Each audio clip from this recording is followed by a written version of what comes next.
Welcome to the Here's Waldo podcast, where we sit down with top visionaries and creatives in the video game industry. Together, we'll unravel their journeys and learn more about the path they're forging ahead. Now, let's get started with the show.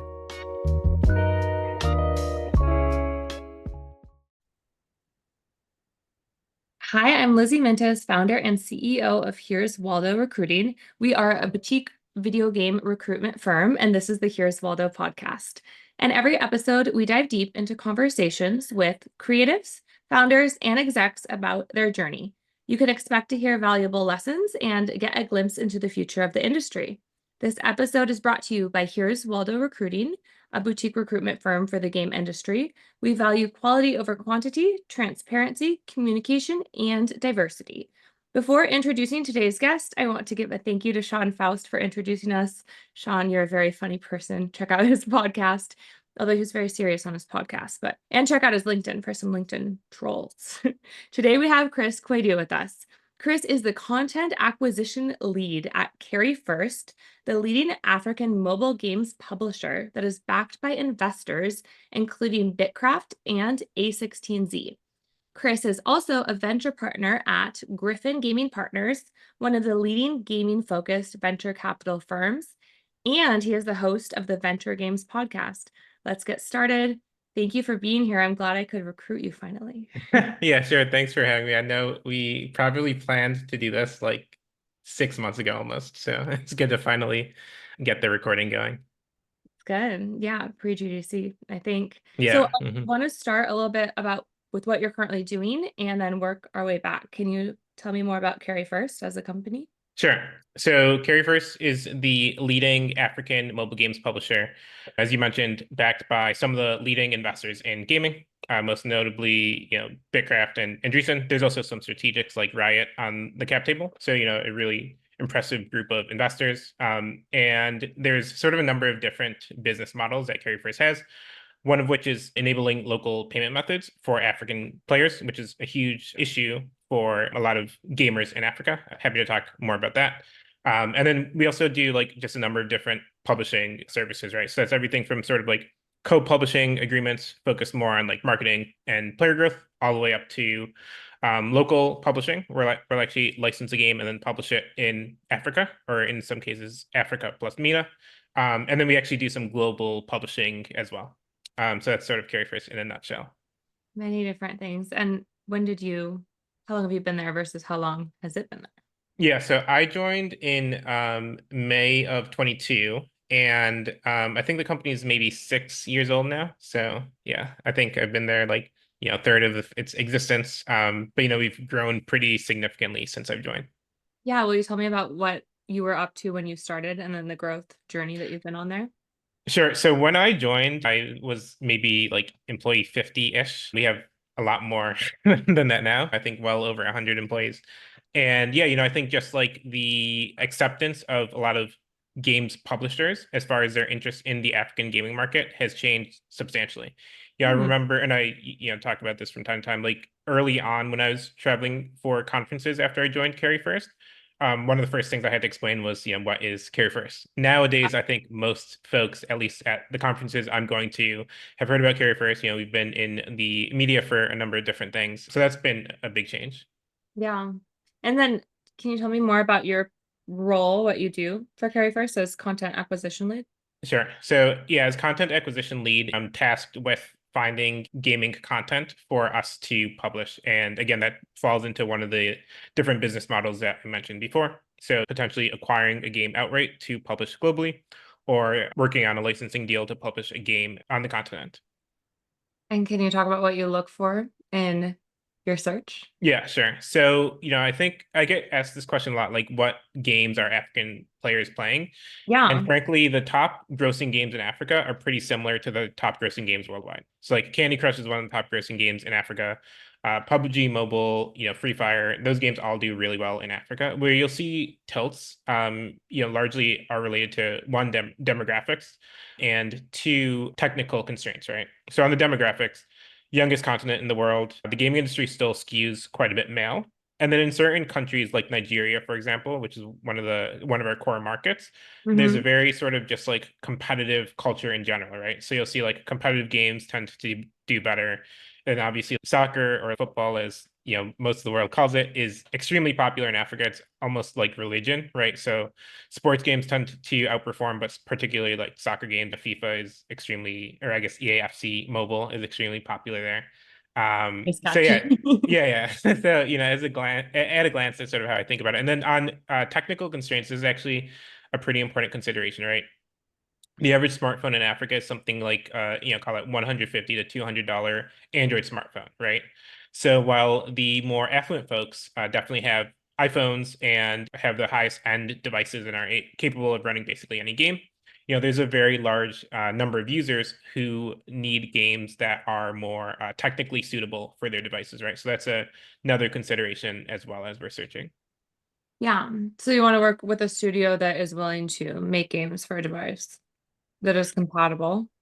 Potentially. So there are some games that where, if it's a really popular IP, for example, like Call of Duty Mobile, extremely popular IP, but a very large file size, very intense on the device. Hmm. African players, because it's such a good game, in some cases are willing to, sit on Wi-Fi for, call it 45 minutes to an hour or however long it takes for a game to download. I think for a lot of like American folks, that seems crazy, but it's honestly not that dissimilar from like 10 years ago when I was playing on Xbox 360 and digital downloads just started becoming a thing. If there's a game that I really wanted to play, I might be downloading it for 12 hours so that I can play this great experience.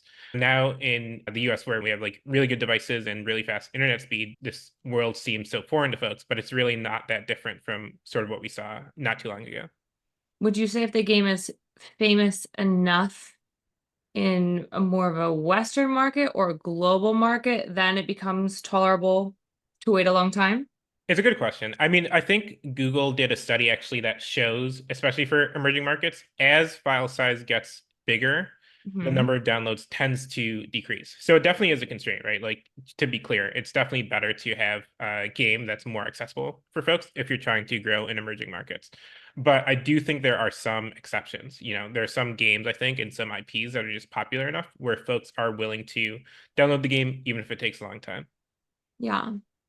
Okay, I'm very curious about the gaming market Mhm. in Africa and how you have seen it evolve. You touched on it a little bit. And also, two questions at once, but Mhm.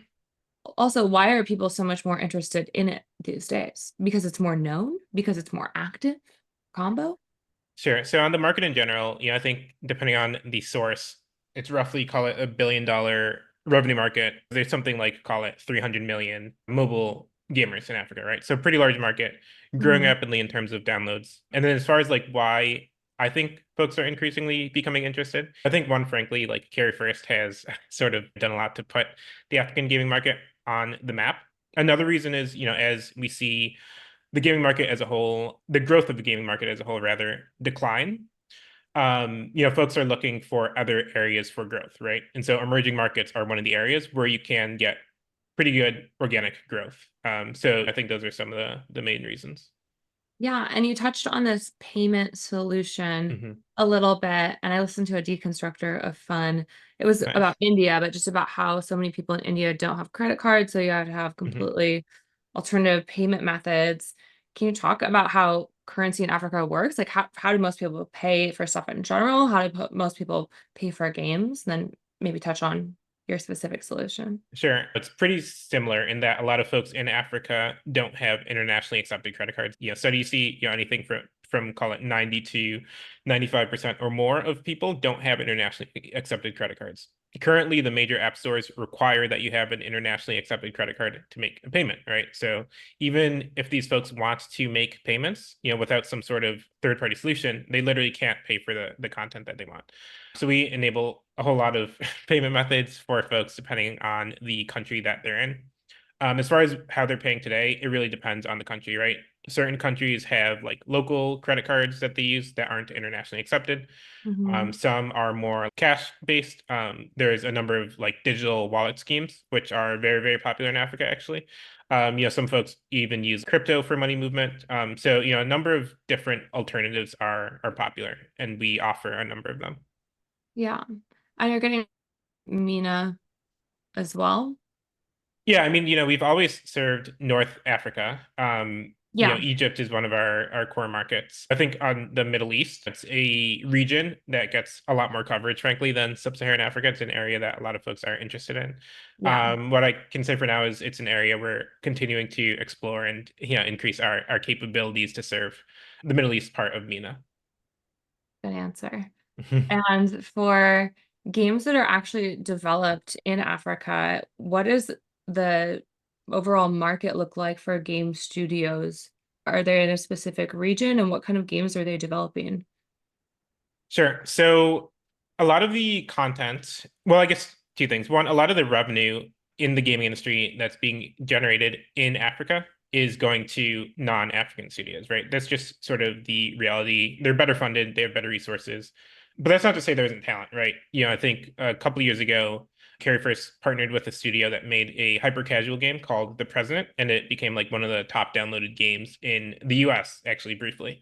And there's another example. Disney worked with an African studio to build a mobile game that ties into their show Awaju. Hmm. So there are definitely talented folks on the continent, but I definitely think there are fewer opportunities for them to show off their talents than in some other regions. And then as far as countries, I think it's probably some of the countries that folks like us, South Africa, Nigeria, Kenya, I think are among the regions where you'll see more talent and more studios. Again, it's still an area where more growth is going to be required. There's definitely some talent, but I just don't think there are enough opportunities yet for these folks. That makes sense. But I feel like for me, from a recruiting standpoint, watching Mhm. all of these companies build their studios through COVID and go through intense hiring pushes and fights to get people, and now companies are thinking a little bit more strategically and they're more financially savvy at this time. But a lot of companies are also looking at what other region can I build a studio in. Mhm. So I think I'll be, yeah, interested to watch that. Are there any major game companies that have a satellite office somewhere in Africa? There are African studios that are notable. I don't want to, butcher any names or anything like that, but there's definitely talent. Interesting. Mhm. Yeah, I'll have to check it out a little bit more. And then as far as your role, it sounds like it's a ton of relationship building and research. How do you go about finding out what is going on? I know you have your podcast and I see you at Mhm. all the conferences, but how do you stay up to date and figure out, I guess, your next strategic move? Sure. I mean, I have been a gamer like forever, and I have been an investor for a very long time. The first several years of my career, I was investing in publicly traded stocks, mostly in tech, but also covered some gaming as well, back when there were a lot fewer publicly traded gaming companies. So I'd been following the industry from a business standpoint for a very long time, longer than a lot of the more established or more well-known VC investors out there.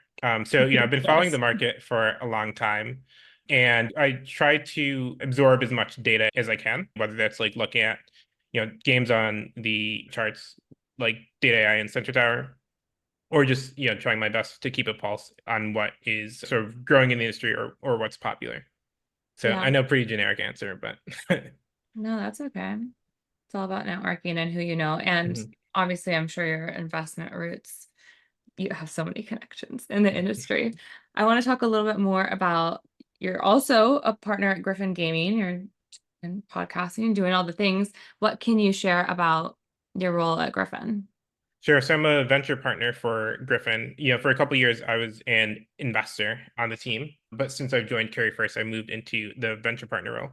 I think venture partner means different things at a lot of different VC firms. I think in general, it's typically an external role.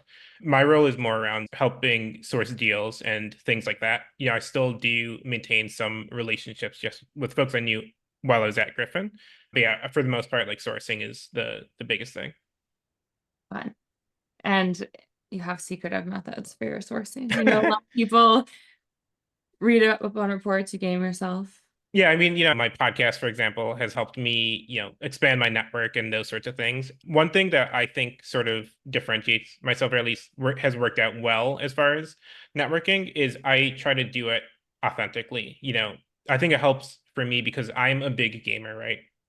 And I think one thing that a lot of people say is like if you're trying to get into like the VC world for gaming, as a lot of folks were a couple years ago when the industry was like a lot hotter, it's Yes. very clear to folks, especially founders or people who have been working in gaming for a while, like if you are actually into gaming versus if you're just like, you played like Call of Duty for like 6 months when you were in college, right? Like there's a very big difference. So I think that does resonate with some people. Yeah, absolutely. I like what you said about being authentic. I think that's the secret to any relationship driven Mhm. business. That's why I started my company too. You don't need to get a bunch of spam emails. I mean, I'm sure like there's some investor, I don't know if some investors do it that way, but lots of sales is in theory done by all this cold outreach, especially with AI. Like, Mhm. oh, you could send so many emails. I get so many junk emails asking if I want to purchase these services for my company, but I very much do not. Yeah, I mean, I can tell you one way to not make it easy to fundraise is like spamming. And yeah, I listened to the episode you did with Moritz, and he mentioned this as well. But at most VC firms, everyone on the investment team is speaking to each other frequently. Shouldn't be that surprising. So, like, if you send a note to one person and they don't respond, I don't think it makes much sense to send it, or if they give you a no, actually, I think is even better, right? I don't think it makes sense to just like go to the person that's maybe sitting right next to them and ask them. I don't think that's very effective. Yeah. So obviously not tied to Griffin, but you've been in the investment space for a long Mhm. time. For yourself, can you talk a little bit about like what I guess resonates well with you from a pitch standpoint or an investment standpoint? I know you listen to Moritz, so you can hear his 2 cents too, but it's interesting to hear what all the different investors like and what are the commonalities. Sure. I mean, again, I'll keep it pretty generic and just speak on my opinions and not on behalf of anyone else. But I think it's almost a cliche at this point. Like the team is, probably the most important aspect. At least in my opinion. I think when you start getting into like later stage stuff, the like metrics and revenue and profit and cash flows, those things start to matter more. But definitely at the early stage, like team is probably the biggest thing. I think even more so than the idea. I think a lot, not a lot. Some folks who are founders will send NDAs and stuff when they're meeting with VCs. I think generally that is sort of frowned upon, or at least not Mhm. advised. And I think the reason for it, frankly, is because like the idea doesn't typically make the company, right? I think actually, frankly, especially in gaming recently, I think the trend has been more towards sort of doing what has been done and maybe innovating a little bit and just doing it really well, executing really well, right? I think that's a lot more important than like the idea. So I think the team is definitely the biggest thing. I think things like, valuation and those sorts of things are also considerations as well. I've never heard that. That's really good insight. I'm friends with David K too, and he posted the other day, which I appreciated. If you send a Drive link to your pitch and he has to request access to it, it's Yeah. like one of the biggest annoyances. Obviously, these are just little things, but I'm sure the Yeah. things add up, right? Mhm. Sure. Yeah. I mean, most investors, especially at like all these large gaming VC funds, they're going to be seeing, 1,000+ pitches a year. And, they're obviously of various quality. And so the best way is always going to be to get like a warm intro. Reaching out cold, can work and does work sometimes. But, I guess every like incremental added friction sort of just decreases the chance of you getting funded, right? So I would consider all those things. Yeah. So no NDA. NDA plus request access really lowers the chances. I mean, people still send NDAs, including some like strong founders, right? But I think Yeah. generally a lot of like longer standing VCs tend to say, or tend to advise against it, I think. Yeah. Also, Good. no VC is gonna steal your idea and then like build your company. That's just like fantasy land. Yeah. Be a good movie though. So what led you to the game investment space in the first place? I know Sure. you're I a gamer. mean, Yeah. yeah, for me, it was pretty simple, right? I was always a gamer and I was an investor for most of my like professional career. So doing both of those things together seemed fun. And I think it was. And how did you get in the door in the first place? Um, that's a good question. So on VC in general, I have a story that nobody is going to be able to tell a similar one, right? Oh, I can't wait. It's like the best part of the podcast. Tell me. Yeah. So, years and years ago, I used to be a pretty big poker player. And I used to live in Pittsburgh, Pennsylvania. So I was actually at a poker game at a casino in Pittsburgh, and there were these two guys who started a VC firm like relatively recently. And at the time, I wanted to get into VC, so I talked to them about that. But it was a relatively small firm, so really, they weren't really in a position to like hire someone full time. Yeah. They offered me the opportunity to move to New York and shadow them. I unfortunately wasn't really in a position where I could do that either. But I stayed in touch with them for a while, and then as I was going to Berkeley Haas to get my MBA, I just asked if I could, sort of like intern with them. So that was like how it started. And then I was introduced to the Griffin folks through a mentor of mine. I like that. And how did you connect with this mentor? Yeah, so it's through this program that Dorm Room Fund runs. Dorm Room Fund is like a student VC fund under First Round Capital, or was previously under First Round Capital. I think it's been spun out. But yeah, they had this mentorship program. I was just really fortunate to really connect with the person who's my mentor. He's a guy, Chris Freilich. He's been a VC investor for like 15 plus years, early investor in Roblox, a number of other really interesting companies. Cool. And yeah, we have a really good relationship even like to this day. I actually just saw him like a few days ago when he was in LA. So yeah, I mean that has like really, really, really impacted my career. I think VC and like the startup world in general tends to be pretty clubby, very, very heavily leans on credentials and how you look on paper and those sorts of connections, right? So if you don't have a lot of that, right? Like I grew up in Rochester, New York. My parents are immigrants. I don't have, a secret like rich uncle who founded some company or like works in VC or whatever. Yeah. So it's just way, way, way harder for folks like that, right? So I'm very grateful to have this relationship. Do you think that if you hadn't met those poker players at the casino, that you might not have gotten into VC? Do you think that tipped you over the edge? I definitely think it's possible, right? Like, and by the way, they're not poker players, they're VCs, but we were playing Oh, poker. okay. VC is Yeah, playing poker. yeah. I Yeah. just want to be clear. I just want to be clear. But yeah, it's a good question, right? Like, I don't know. I would say at the time I didn't really have like a super, super clear path. But with that said, I was going to Berkeley Haas to get my MBA. It's obviously in the Bay and it's a pretty good program. So, Huh, I think there's a chance I could have potentially networked my way in, but it's really, really difficult. So, grateful I had the opportunity. that's interesting.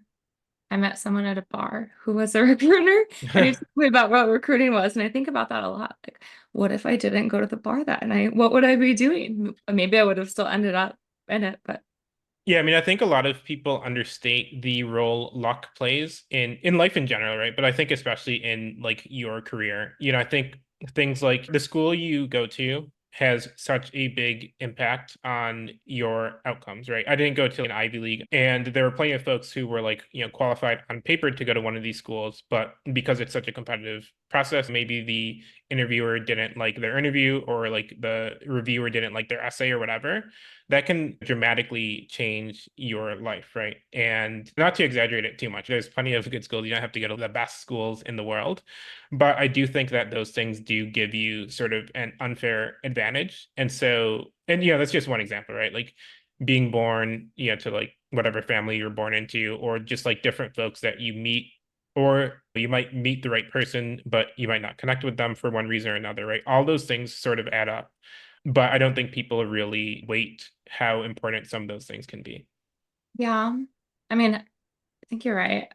I think school, though, for me, like if you know what you want to do and this is your career, that's great. But for me, I went to community college. I did Mhm. my college and high school, and that was just never the path that I personally chose. But for me, like I feel like I figured out business for my role in Mhm. recruiting, there's not a clear career path. So I'm personally grateful I didn't go to school, but I agree.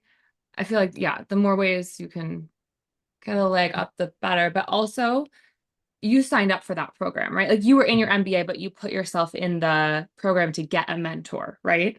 So I Oh, think absolutely. But it's also like putting yourself in there. Yeah. sure. But had I, for example, like got a mentor that I didn't connect with, Yes. there's just like so many different things, right? Like, I don't know. I think things going right makes a huge difference. To your point, it's not always the right path for everyone, right? To like go to a good college or whatever. But I think especially as associate roles in VC are increasingly going to folks with MBAs. It definitely Yes. makes a huge difference, right? Like if you went to Harvard, and there's actually stats on this in VC, I think something like, I'm just kind of making it up, right? But I think I know. ballpark something like 70-80% of folks in VC went to either Harvard or Stanford or Penn at some point, right? Yes. And so that's like, Indeed. yeah, that's a ridiculous number, right? Had you not gone to one of those schools, the Totally. odds are just like way, way more difficult. Yeah. I mean, for you, for sure. Like Mhm. you're in the right place and it'll work. But I also really think a lot of it too, outside of school, outside of the factors you mentioned, is just going places. Like even a bar, going out to lunch. I read Mhm. this book early in my career, and it said basically the more places you go, the more luck you have. The more you put yourself out there, which is true. Luck is part of it, but you have to go places and you have to talk to people and you have to build a relationship with people and make that effort. And I feel like for me, at least in my career, it's like this initial person that I reached out to, and then like 10 connections later, like they connect me to someone who connects me to someone. And yeah, that's like how my whole business is. So Yeah, don't get me wrong. I'm not understating the role of hard work at all. Hard work's definitely important, and creating your own luck, the cliche, is definitely very important as well. yeah, But I just, I'd rather be lucky than good, I think. interesting. I've never had anyone say that. Okay, so you're also a podcast host. I Can you am. talk a little bit about your podcast? Sure. So my podcast is called Venture Games. I basically have, call it 45-minute to an hour conversations with folks that I want to talk to. They tend to either be VCs or startup founders or executives or C-level folks at large gaming companies. That's largely who it's been. And yeah, we just talk about different stuff. I usually talk about like their background and then talk about their business and then maybe other things that I think are interesting in the gaming industry or related to the work that they're doing. And after all of those interviews, you've done 60, 70? Oh, many? 45, something like that. 45. 45 Okay. to 50, yeah. Okay. A lot. Mhm. What would you say? What have you learned? Like, what are some common threads between the different people you talk to? Sure. I think one thing, and it's kind of related to what we were talking about. One thing that I think a lot of the folks that I've talked to have really emphasized is just the value of like connections throughout their careers, right? I think there's another thing too that you hear from like startup founders, especially multi-time startup founders. I think starting a business with some folks and then in your next business working with them again, that's something that I've heard from some of these folks that have said it's really been a significant contributing factor to their success in their careers. Mhm. So that's one piece of advice I've heard pretty commonly. So kind of if you have a really, like, let's say you start a company and you have an exit to bring some people with you, the founding team to your next company would be a great thing to do. Yeah, that's something that I've heard definitely as a consistent theme. I just think like the value of networking in general is really, really high based on the conversations I've had with some of these folks. Yeah, me too. And I always think it's really interesting to talk to somebody that's like someone you think, I mean, they are so famous and they have it like, quote, figured out, but they feel Mhm. like they don't have it figured out. And then to hear them say, oh, yeah, I didn't know how to do this thing. And then I talked to this person who's my mentor. I think it's really important to remember even people who you think have it all figured out have mentors. Yeah, I mean, I think one really great example of that, I interviewed Trip Hawkins, who founded Electronic Arts, right? Electronic Arts is a company everyone knows. It's one of the most successful gaming businesses ever created in history, period. And in my conversation with him, he talked about a number of things that he has learned through his career and then a number of things that he wished he had done differently, right? Despite the fact that he had a level of success that a number of entrepreneurs will never get close to that level, right? But I thought that was just like really interesting, seeing that after, all these years in his career, he still has that level of humility and he himself is still really actively trying to learn and get better. Yeah. What did he wish that he had done? I'll have I'll direct folks to listen to the episode of my podcast. Okay, And we they can hear won't from him spoil it directly. here. Yeah. Okay. What a good guess. Mhm. Congrats. So you have such an amazing pulse on the industry. You're podcasting, you're carry firsting, you're investing. What are your thoughts on the state of the industry in 2024? Yeah, so this is a theme that I've talked to a lot of guests about recently. I guess I'll tackle it from two standpoints. One, as a gamer, right?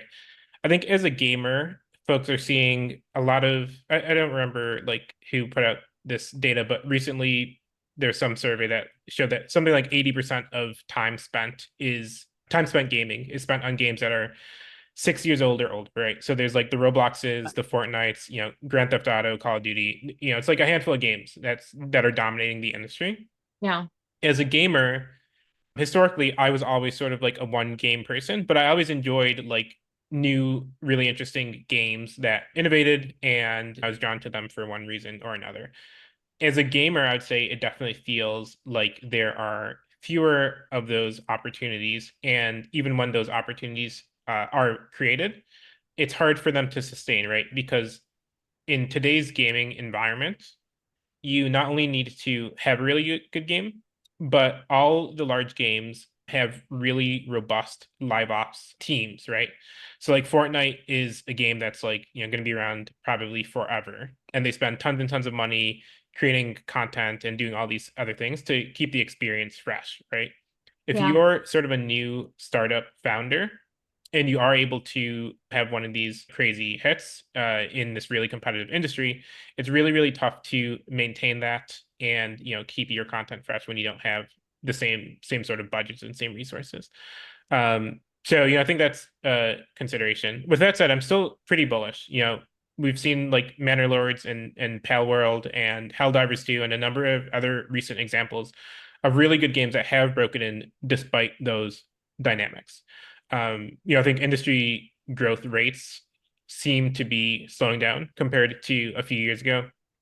I think it's an open question as to whether that's due to a significant pull forward from the pandemic versus something like structural, right? So I think there's plenty of reasons to be optimistic. I understand why there's concern, right? There have been some challenges, but I still think it's a really, really great industry. It's a large industry, something like $200 billion in annual revenue in the industry, 3 billion gamers. It makes people happy. So, overall, I'm still bullish. Just had Noah Faustine on my podcast, but he Okay. was talking about healthcare meets games too, Mhm. and what a big market that is for mental health and potentially even fixing your eyes. Like there's so many different Mhm. applications for a game. So I think that's a really interesting and exciting space. VR meets reality. We'll see when that becomes common, but I think Sure. we're headed kind of in that direction. Okay. Who in your career, I know you talked about your mentor. Mhm. Maybe this is your answer, but who Yeah. has been your biggest mentor and what have they told you that's just kind of really stuck with you? I feel like sometimes you get this advice and it's like an aha moment, you know? Yeah, I mean, it's definitely Chris Fralick. As I mentioned before, he's been a really great mentor, both as a hands-on person.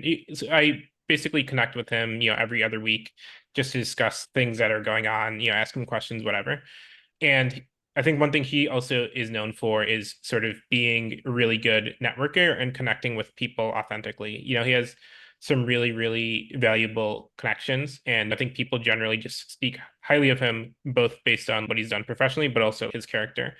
And so, that's an example of something that I hope to like, Give sort back. of like live up to, or just something that resonates with me. Yeah, maybe you'll have like mini you someday. There runs like an VC that you can mentor. That'd be awesome. Yeah, I mean, it's funny. In one of our first meetings, one of the things he told me was that he had an investor who was also had a great career at a very large VC firm, who sort of took him under his wing early on. I do think these things are really important. Again, tying into what I said before, especially if you're someone who doesn't have one of these Illuminati networks that you can lean on, right? It definitely helps to have mentors that can help you out. But I think also being a mentor is valuable for you. I'm in this business group and there's Mhm. an accelerator program, and everyone who coaches the accelerator says that they learn so much from the accelerators too. It goes both ways. It's not just one. So Definitely. I mean, it's something that I would like to do more. I try to, if people reach out to me for advice, especially like college students or whatever, I try my best to like take those calls if I have the time. I do think it's very, very important, especially because for some people, they might be coming from a situation where you might be doing what they consider to be a dream job. and they might literally think that it's impossible, right? There are people Yes. who come from areas. I'm not talking about some like remote area, right? I'm talking about like, Cleveland, for example. No disrespect to Cleveland, right? But like in Cleveland, Yeah. you probably haven't grown up around like, VCs and these huge venture-backed companies and all that stuff, right? And so Yeah. you might not know about this whole world, know much about it, right? So just having someone from this world that a lot of people, for one reason or another, like aspire to so much, just to get that recognition, I actually think can go a really long way. Yeah, I think to know what it is, even for recruiting, I can give someone this advice like, hey, say this thing, do this thing in an interview, put this on your profile. And it's like this big change, this big unlock. But for me, it's so built into me and I know it so well. It seems obvious, but you can give people these little nuggets and it really helps them. Yeah. I mean, I grew up in Rochester, New York. So, similar, like there just isn't like VC isn't really a thing there. I still remember early on when I was just like figuring out what I want to do, certain conversations I had with people that I respected or that I knew were like successful in things that I thought were interesting.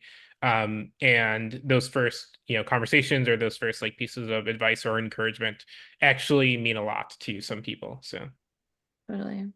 In the future, I'll check in. I feel like you can start this funnel, the school I hope funnel so. to VC. Yeah, I hope so. Again, for me, something that would make me happy doing that is if it were helping people that otherwise wouldn't really have the opportunity, right? Like, Yes. I'm not trying to like bash anyone. I know there are a lot of people who like to keep it in their school network or whatever. To me personally, I don't think it's that interesting helping out someone who wants to like some really exclusive school who's going to make it anyways. I'm still Yeah. happy to talk to those people, Yeah. but to me that's a lot less interesting than helping out someone who otherwise wouldn't have the opportunity. So I think you should help everyone, right? But like to me it's more impactful or more meaningful to help people who need it. Yeah, that's true. That's the fun part about recruiting too. Maybe take a call a week. It's like, I don't have a role for you. Maybe you graduated college or something, but I know that I can guide you or give you that little boost of confidence that you need. And then, yeah, it's fun to watch people grow in their career. We have similar likes. Okay, I have one final question. You get to peek under the hood of like hundreds or thousands of companies and see what games make sense from an investment standpoint or a content acquisition standpoint. What do you think the recipe is to making a successful game? That's a good question. Again, I think it's execution. I'll focus more on mobile, right? I think for mobile, especially as we're seeing a lot of somewhat similar games tend to be the most dominant or most successful or even fastest growing. There are some exceptions to that. There are some new gameplay mechanics or play patterns that are emerging and have been successful. But for the most part, I think it's just like executing really well. I think on the specifics, probably a better question for someone who is focused more on growing these games. But yeah, that would be my general advice. We've been talking to Chris Quaidu, who is content acquisition lead at Carry First, venture partner at Griffin, and podcast host. Chris, where can people get in touch with you for investment or about Carry First, or maybe listen to your podcast? Yeah, my podcast is on Spotify, SoundCloud, and Apple, maybe one or two other places. And then I think I'm pretty accessible on LinkedIn if people want to reach out to me. Thank you. Thanks so much for listening to the show this week. To catch all the latest from Here's Waldo, you can follow us on LinkedIn. Be sure to click subscribe to get future episodes. We'll see you next time.